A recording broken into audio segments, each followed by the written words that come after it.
Welcome to the Optimistic Curmudgeon, where the best ideas win. I'm your host, Josh Herring. Today, my guest is Dr. Mike Young.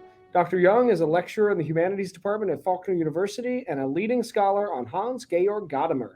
Dr. Young, welcome back to the Optimistic Curmudgeon. Well, thank you. I enjoy the topic or the title of the program. Oh, fantastic. I'm so sorry about losing our original episode, but I'm so glad you were willing to come back and for rehashing Gadamer today. It's going to be great. Oh, certainly, no problem. Dr. Young, I suspect that many of our listeners may have heard the term Gadamer perhaps in a theory class or in a hermeneutics class, but we probably have plenty of folks who have no idea who he is. So let's start there. Who was Gadamer and why do people study him today?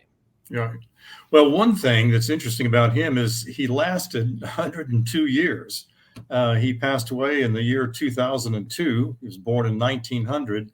So in many regards, as a scholar, he was one who traversed and witnessed and participated in the 20th century. And so that makes him an interesting character. He was obviously probably pretty well known, a student of Heidegger.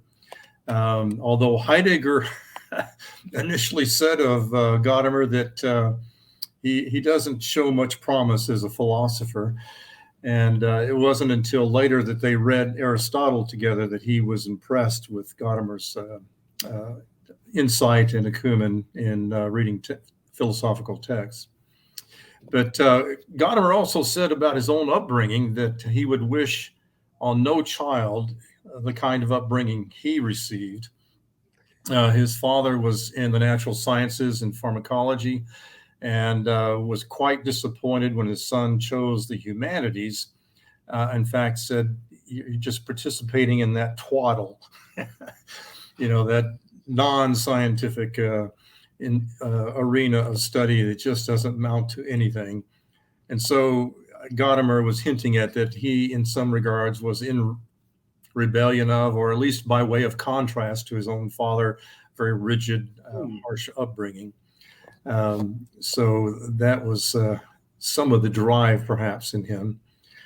But he came from a family that, I think it was his grandfather or great-grandfather was apparently a large man and was in the division of the army that was for large, tall men.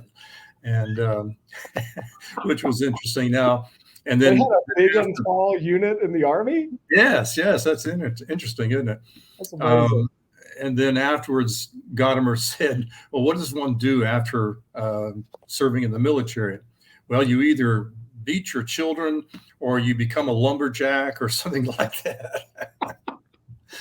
So he has a bit of a background of some tough males, although he didn't know his grandfathers. He just knew of them. And his mother died at the age of 4. And so there's some tragedy in his background when he was very young. And again, was very influenced by his father, but not necessarily in a positive way. How interesting. I want to kind of back up to that time span that you mentioned. 1900 to 2002. Certainly there's World War I, there's World War II, there's sort of the passing away of an old world Europe and the rise of the modern era. There's the sexual revolution of the 60s and 70s. There's the rise of the Eurozone economy in the late 1980s and into the 1990s. There's a lot of stuff that happens on a historical level. Could you walk us through some of the big intellectual shifts that are happening across that century that maybe Gadamer was either tied to or was shaped by? Yeah, well, some of the critical things would be, I think, and perhaps in response, at least in part, to World War I, World War II, there was almost a dystopian perspective of man's condition, man's inhumanity to man. And so philosophy, I think, exhibited some of that. And there was a sense of loss of our capacity to know. And there was a kind of recoiling back to one's just individual self. And I think very much connected with Gadamer was the idea of language being becoming simply something recognized as a social political ploy, a dynamic that you manipulate other people with, but it wasn't a means by which you either discovered or told or shared truth. And such things as mathematical symbolic language, came to the forefront, certainly in the realm of sciences and mathematics, but it was also an expression of a disappointment, if you will, in normal, natural language having any capacity to divulge truth to one another.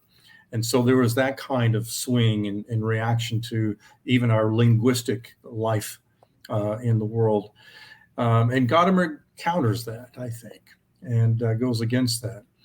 And then, of course, we have, quote, postmodern era, in which, epistemologically, we really don't know. It is simply a projection by our own will and mind upon the world and in our own personal, individualized interpretation of things. And thus we are kind of isolated atoms floating around, ricocheting off each other with our own each individual interpretations of reality. And so he traversed all of that, and I think sought to counter some of that. And he's quite often marked as, or maybe first impression, seen as a kind of a relativist himself. But I think he tries to supersede that and yet also avoid a naive objectivism, somewhat of a Aristotelian seeking the mean between two extremes in that regard. Could you explain a little bit more what you mean by the idea of a naive objectivism? Like that's a helpful phrase. I want to make sure I'm following your thought. Right. Yeah. Naive objectivism is the assumption that we immediately grasp an object, a thing, a language, artwork, whatever, that we immediately grasp the truth of it. We know it as it is in itself without being aware of the layers of dynamic of our own historical conditionedness, our own background, imposing or at least projecting onto our understanding of something. So in other words, a naive objectivism is the assumption that we are kind of a pure receptacle and that there's nothing there, that we simply receive with wholeness and clarity without any participation of the object from ourselves onto it. And so that naive objectivism is kind of a false assumption that we are not involved in or are participating in our own understandings prior to our receiving the impressions, the empirical data, whatever, of an object, text, or even artwork. So in that sense, there is something happening when we encounter something that, whether it's a text or an idea or perhaps my coffee mug is my favorite philosophy class example. I've almost always got it with me, but there is something about that I bring to that. It's not just that I encounter the thing, but in the encounter, there's a me that is shaped by a past. Right. And there's some sort of whatever meaning is to be found in that interaction is in the meeting of those two. Is that we bring something to the table, and our own background experiences, our past, our cultural context, etc. All those things come to bear. And what Gadamer is ultimately trying to get at is saying, okay, prior to method or the application of any method, there's something going on. And that something going on is this dynamic of us bringing our background, our experiences to encounter the other, be it, again, text or object or artwork, and that there's a movement back and forth between the two as we seek to come to understanding of it. Well, that idea of movement is really, I think it's one of the most interesting parts of Gadamer. And it's, if I'm remembering this correctly, that's his idea of play and the movement back and forth, and that meaning is that to some extent in play, and it's back and forth in the what he might call the mediation of horizons and interpretation. Right. But I might be getting ahead of myself. I want to back up real quick before we get to the deeper parts of Gadamer. I wonder if you could back up just a little bit to you mentioned that Gadamer's father referred to the study of the humanities as twaddle. I'm not sure what the proper translation of what he said from the German was, but that was what Jean Grodin says of his father. I'm sure Dwight Schrute would have the proper German for us in that moment, the Twaddlestein or something. But let me add real quick too that on Gadamer's father's deathbed, his father asked Heidegger, "Is my son ever going to amount to anything?" Because and Gadamer was Hans was already an established scholar by that time, but his father just could not envision him being of any credibility by studying in the humanities and philosophy. It just did not resonate with him at all. Gadamer is certainly not the first, or I'm sure not the last, humanities student or graduate student to have a parent who simply doesn't really perceive the value of higher study of the humanities. What case would you make to a theoretical parent who has a student who, and let's even just say hypothetically, a student at a really great institution like Faulkner or Baylor or Hillsdale, one of the places that does humanities and does it really well. But that student is studying humanities in the best way, not like a crazy lefty loony humanities kind of place, but good humane study. What case would you make for the twaddle actually being worthwhile? Well, I think in our current context in our culture, there could be much said about the value of knowing how one ought to live. What is good? What is truth? And these essential questions of being human come to the forefront. And while we may not produce anything physical that we can sell studying the humanities, except maybe a book that never makes much money, but there is something to be said for reflection on what it is to be a human being in the world and how we are to live together. And we are currently struggling with what is a human being, anthropology, politics, etc. How does one live in community? These are all critical issues, and the humanities taps into the millennia old discussion of that, and there are insights to be gleaned along the way that are invaluable. Why not try to stand on the shoulders of those that have gone before us rather than starting with a clean slate with nothing before us and try to come up with it ourselves? No, there's too much of a richness that's gone before that we can draw upon, i.e. the great tradition.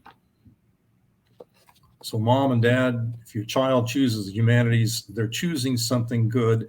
And if nothing else, on a pragmatic level, they can learn to write and think well. And that's applicable in all kinds of industrial areas. It's so true. And I think it's an argument that sometimes I feel like I'm in circles where everyone knows that. And then I talk with a student or someone at church or just a friend and realize, nope. That is by far still the minority view, even if we happen to be in circles where it seems like everybody is trumpeting this recovery of what Scott Yenor called old wisdom. It still is the minority view. Yeah. Well, Dr. Young, could you take us back to the perhaps mid to latter 20th century and what Gadamer called the problem of language, and help us understand what was going on philosophically at that time? Why did it seem like we hit this moment when people lost confidence in words as something that could actually unite people? What was going on philosophically that will help us understand Gadamer's major insights? Yeah, well, we could go all the way back to Schleiermacher as well, a theologian, German theologian, and his hermeneutics is part of a factor in that Gadamer was certainly aware of and responded to. But language had lost its value as holding the capacity to reveal being, if you will. And I think, again, it had been reduced to, as I said earlier, simply a power that human beings have in social and political contexts to simply manipulate, to assert oneself, but not directly connected to the reality of being or to any kind of measure of truth, but really was simply something of a construct of willfulness, and disavowed any clarity or capacity to express that which is true, and that truth was inaccessible to us, that we really are only perspectival in our relationship to the world, our own individual perspective projected onto reality, but the reality itself we can't know. And so I think Gadamer's, again, attempting to counter that, but also, again, while avoiding that naive objectivism at the same time. Because, of course, I'm sure it's not that hard to rush to that naive objectivism to kind of assert. There's a reaction, yeah. Sure. I mean, there's sort of I can see the argument for sort of a logocentrism that simply asserts words as the primary anchor and words as the conduit for meaning from mind to mind, without being able to really explain why that happens or put it into kind of a deeper context. So I want to I think it's interesting that you had two phrases that caught my ear in that explanation. The language's capacity to reveal being. I think that's a fascinating phrase. Any other comments you want to make about what language does in connection to being? Yeah. Well, some phrases from Gadamer I jotted down is one is that being that can be understood is language, and that language is the house of being. And there is one line at one point, I've forgotten where it was, or I don't think it's in Truth and Method, but he says, conversation that we are. In other words, reality, understanding, ontology is accessible or known or understood only by way of language. And as I tell students, that we can't think a thought except we think it through language. Now, like Aristotle, we might have an impression with the passive intellect, but to shift from passive to active intellect is to move into language, because then we name it or we attempt to describe it. We think that which is impressing us. And so, again, being, or language is the household of being. So that's how we encounter the world, is through language. And so language is dynamic, certainly. In fact, I have sitting right here next to me on my desk the Oxford Compact Dictionary, English dictionary, and it represents 27,000 pages. And what they did is they took pictures and shrunk each page, and so on it's a rather large book, probably 18 inches tall. They took pictures and put them of the pages, and so there's like 12 pages per page, and they send you along with the book a nice little magnifying glass to be able to see the words on each page. My point being is that language is huge, right? I mean, any given language has a vocabulary that's so expansive. It's lively. New words come on the scene. Words take on new meanings. And so you think, well, it's rather slippery stuff. Nothing seems to be anchored.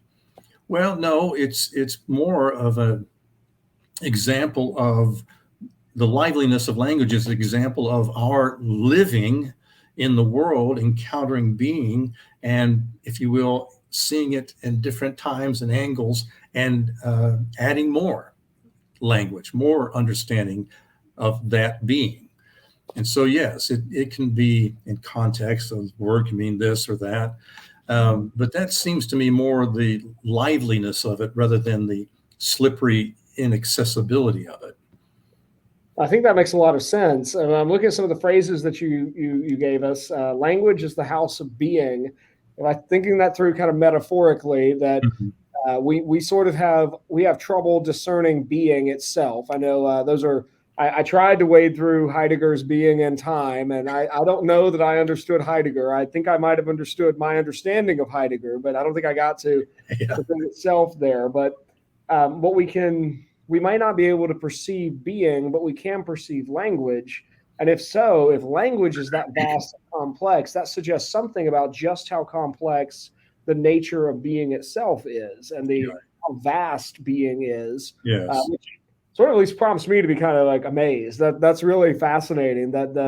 If language is that complex, and that's only even those 27,000 pages compressed and condensed are those are not the totality of human language. That's And the that's one language.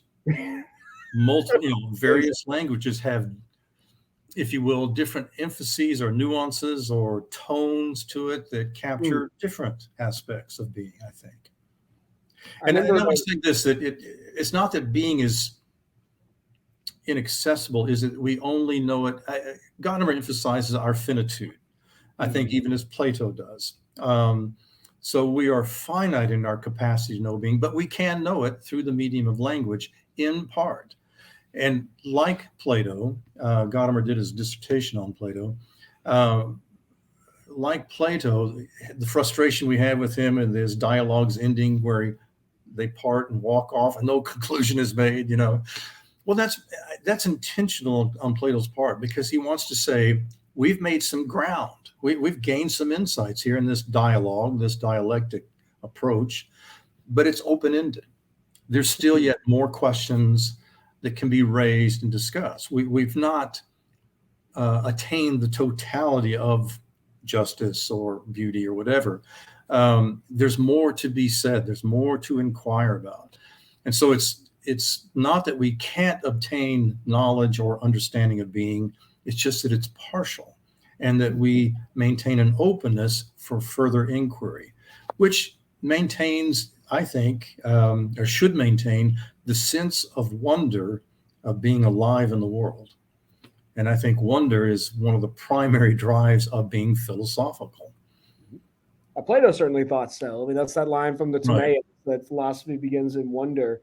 Sure. Now, I suppose it's that openness to further dialogue and openness to question that sort of leaves Gadamer with a foot in both philosophical camps, or at least multiple philosophical camps.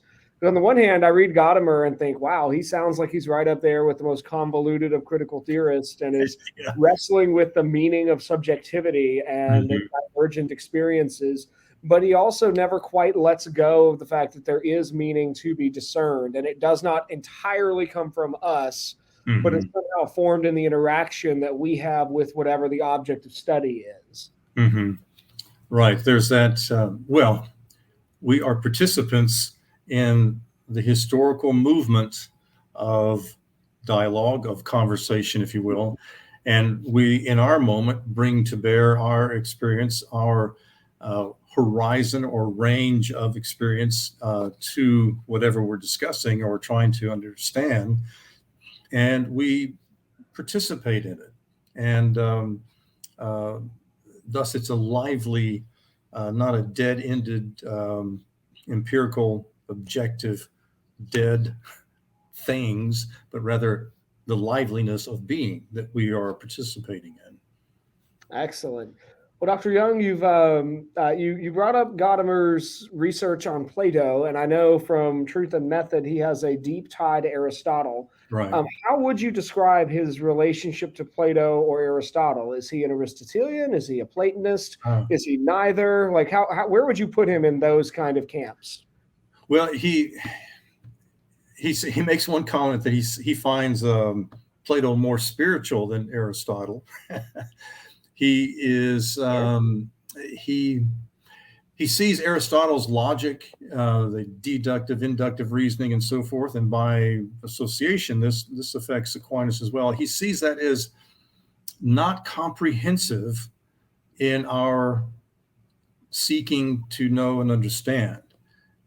It's something post encounter with being, and but where he sides with Aristotle, in fact, what opened up much of his inquiry for Truth and Method was reading Nicomachean Ethics, and particularly the idea of phronesis, of a pragmatic or practical application. And from that, he found his golden mean for hermeneutics, that hermeneutics is practical application, bringing our past into bear upon that which we were encountering to understand. And we seek to practically grasp, understand, and apply our own background, letting it being, if you will, responded to by the object or thing we were encountering, etc. And so this practical application, and also note too, in the Nicomachean Ethics, the golden mean has a range. It's not a pinpoint. Always draw a graph for students. If you have a line for measuring excellence and then a line here for measuring the two extremes, the deficiency or the excess, and you draw a line then of approaching the virtue. I can't do this backwards like this very well. But anyway, you get a bell curve. You get a bell curve. So when you obtain the excellence of the virtue, there's a kind of a rounded top. In other words, there's a range in there because it depends on the individual's capacity, the given context and circumstances. And so those particulars have to be considered in application of exercising the virtue, say, of courage.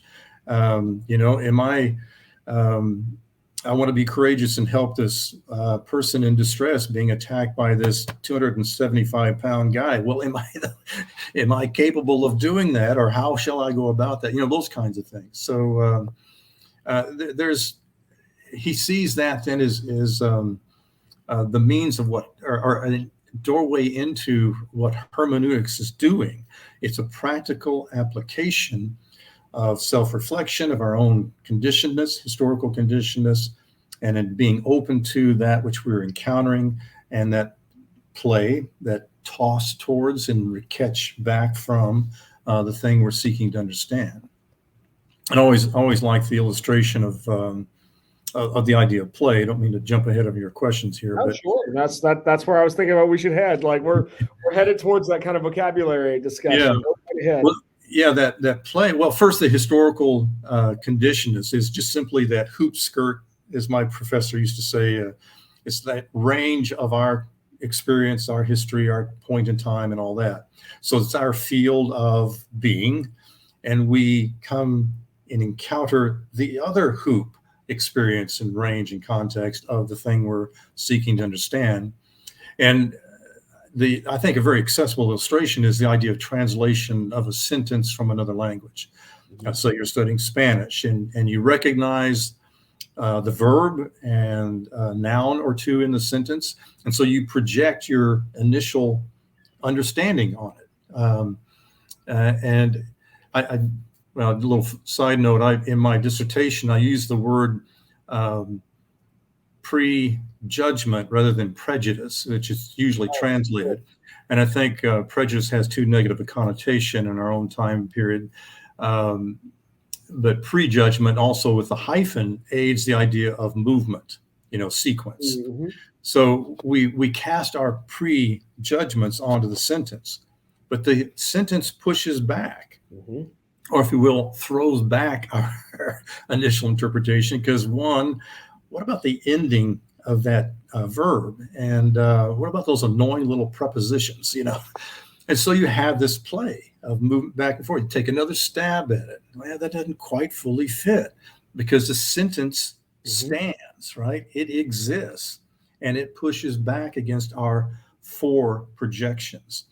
And so I have an example for you of that process. One of our Latin teachers was telling me last week she was working with her class on translating a section from Ovid's Metamorphoses, where they're translating Apollo is chasing Daphne, and she's turned into a tree to escape Apollo's predatory advances.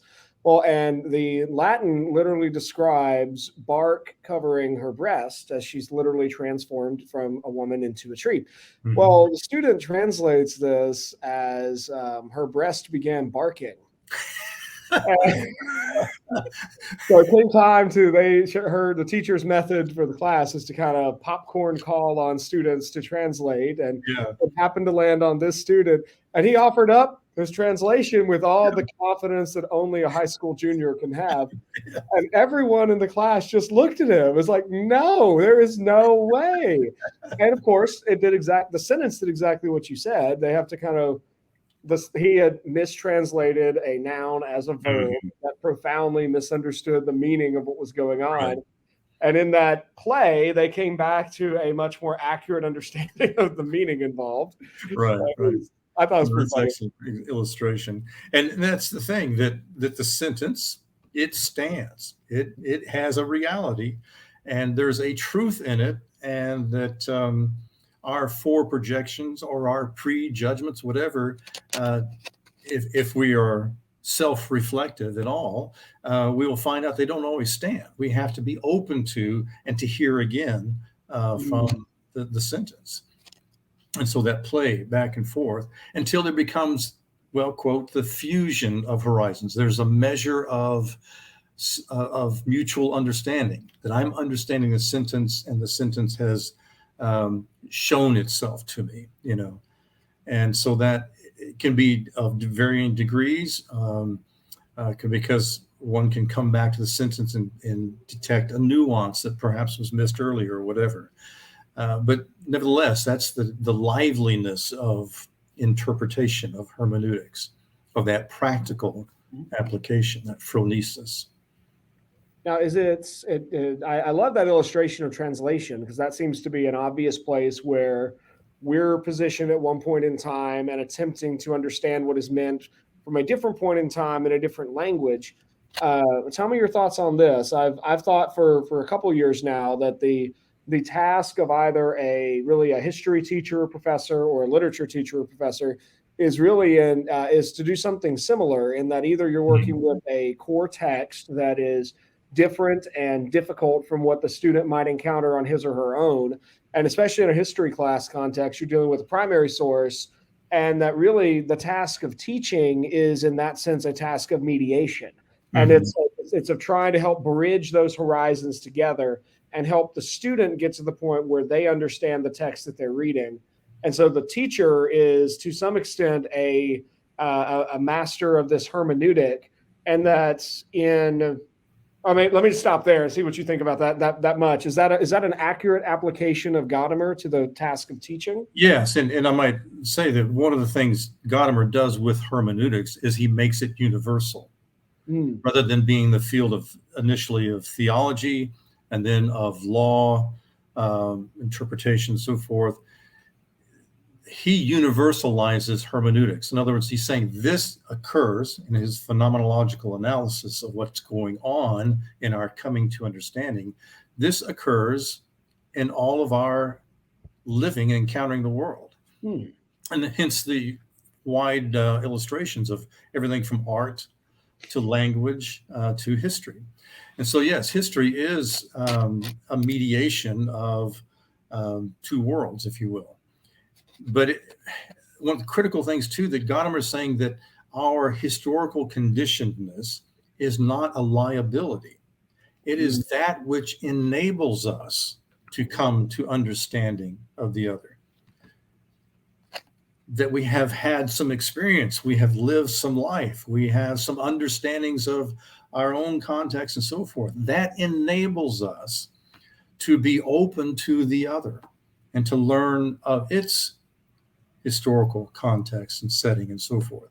Now, what's required of us as a good hermeneutician is to be open to reflection, to be open to an awareness of, okay, what am I projecting onto this text, or what am I imposing on this? Not that it's bad. It's an initial stab at trying to grasp it and understand it, but being aware of what it is. I have this understanding of this thought in my background and experience, and I'm assuming, at least initially, that that's what's going on here, but I at least am aware of what I'm doing in that. But that then allows the other to speak to it and say, well, no, I don't think that's quite right. That doesn't seem to fully fit. And so the historical conditionedness is not a liability, but an enabling to come to understanding. I find that absolutely fascinating, because if Gadamer is correct, then that means, if I can tell me if this example fits, that means that I'm reading, let's say, Huck Finn in 2022, and as a As a millennial reading in that time period, perhaps I'm overly sensitive to issues of race and gender that sort of just scream at me Right. from the text. And Right. I'm tempted to say either one of two extremes. Like, either on the one hand, I might be tempted to say, wow, those idiots in the 19th century, how did they not get it? Or perhaps I'm tempted to say, oh my, I'm actually reading it terribly because I'm missing what Twain is saying. But instead, I should be more in a modern position to know I come to the reading with these predispositions that are shaped by my time and the Mhm. questions that are more frequently asked by my time. So Right. I'm asking perhaps different variations on universal questions than Twain is asking. And Hmm. that as I encounter Twain's text, maybe our different versions of the universal questions are dialoguing with each other. And I emerge with a stronger understanding of race and gender from encountering Huck Finn than if I had only heard the versions of that are spoken of in my own time. Yeah, and reacting to flash words, that set off the whole arena of current discussion, whatever. And again, to my point, that historical conditionedness enables us to understand. Think in terms of with Huck Finn, he's a boy. I was a boy. I remember that, and what must it have been like in that kid's eyes. Of course, now I'm being perhaps sexist here because I'm just referring to the boy, but being a child, being a kid, there are things that are identifiable from my experience with his, and to try to participate with him in his experiences in the novel of what it's like as a kid in that time period and so forth. So it seems to me that enables him rather than enables one to understand it in that particular factor, as opposed to being a hindrance of some kind. It's, this sounds very similar somehow to John Lukash's idea of historical consciousness. Mm-hmm. The idea of becoming, we're more aware of ourselves as historically contingent beings and more aware of our actions as having historical consequences than previous generations were. Is that a fair connection? Yeah, and again, it is a good hermeneutician is self-aware, and so you're aware of to know your own time and what has influenced you, what shaped your thinking, to be able to cognitively be aware of them, set them up for critique by that which the object, the person, the thing you're encountering, allow it to be played with in the toss to and fro.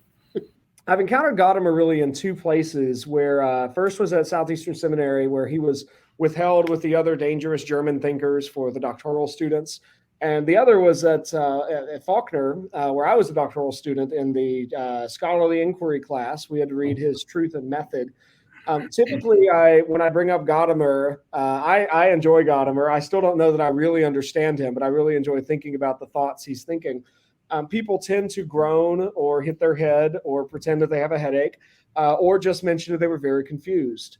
I wonder, as we're kind of winding towards a conclusion, if you could just walk us through what concepts from Gadamer do you see typically either stump student readers or are just really, really helpful that we haven't covered yet? Like what either stumps people or like, oh, this is a great idea that will change people's lives.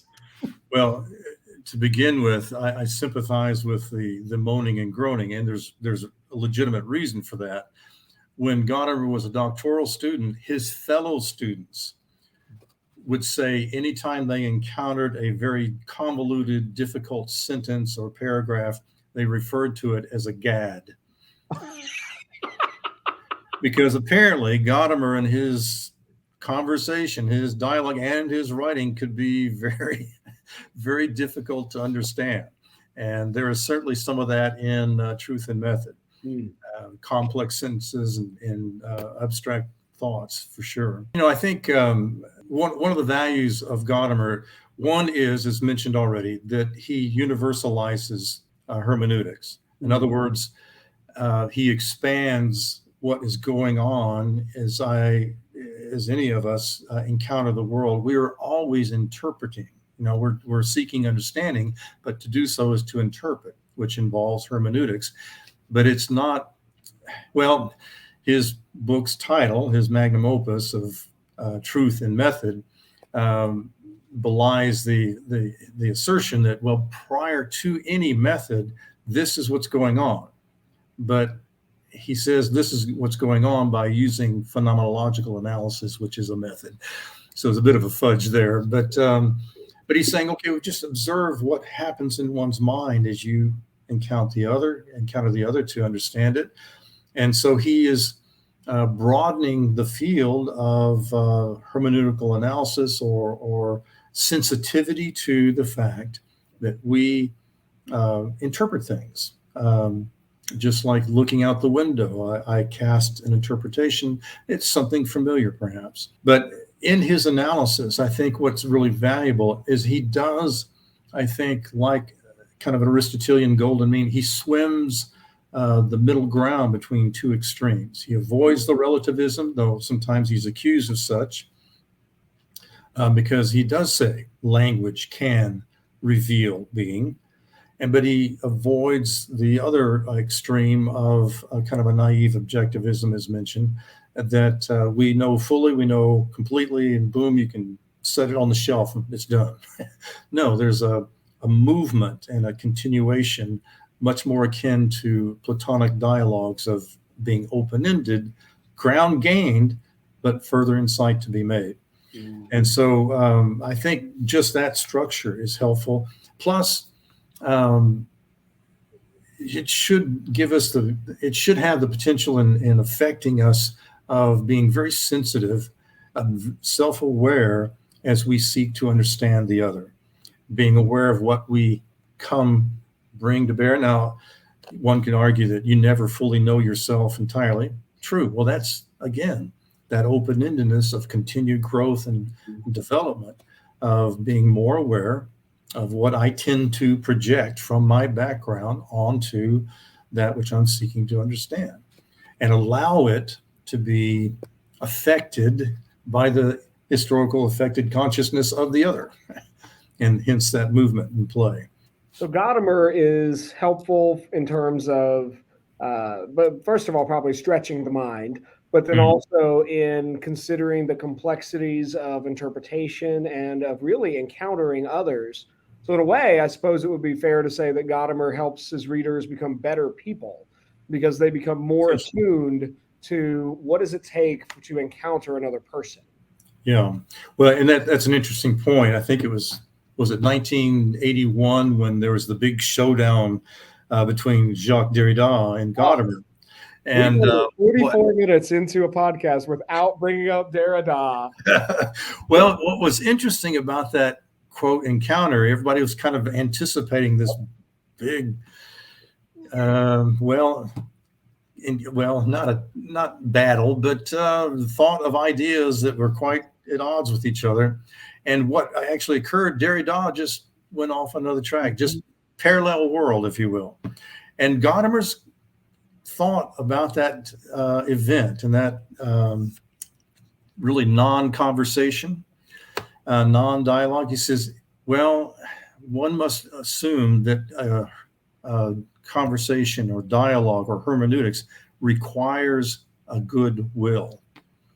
And he interpreted or understood what happened in that event is a lack of goodwill. The Derrida was just avoiding or being dismissive entirely and just went off in a different direction. And to have understanding requires goodwill. And maybe that's the key thing to take away from Gadamer. Let's make sure we have a good will, good intention in trying to understand the other, which would involve compassion, long-suffering, kindness, gentleness, all those things. Also the humility to the finitude that we have. Yeah. And I'm thinking like those two, and I remember I researched that encounter for the end of the term paper I did for that class because I was really curious what would happen. And I read both of their speeches that they each delivered at that conference. And it was sort of, I found it was kind of disappointing because I was right there by 40 years later, but I was kind of ready, like, oh, this is going to be the showdown. Yeah. And lo and behold, they just are two ships passing in the night that never intersect. They, Right. In debate terms, there was no clash. They never actually interacted with each other's arguments. Yeah. Which is also fitting on the level of their ideas, because Gadamer, for all that he is trying to be sensitive to the complexities of language, he never does get away from the fact that being is connected to language. And Derrida's central project, at least as I understand it, was to attempt to reason outside of a logocentric space and try to reason about what would reason look like if there were no language. Yeah.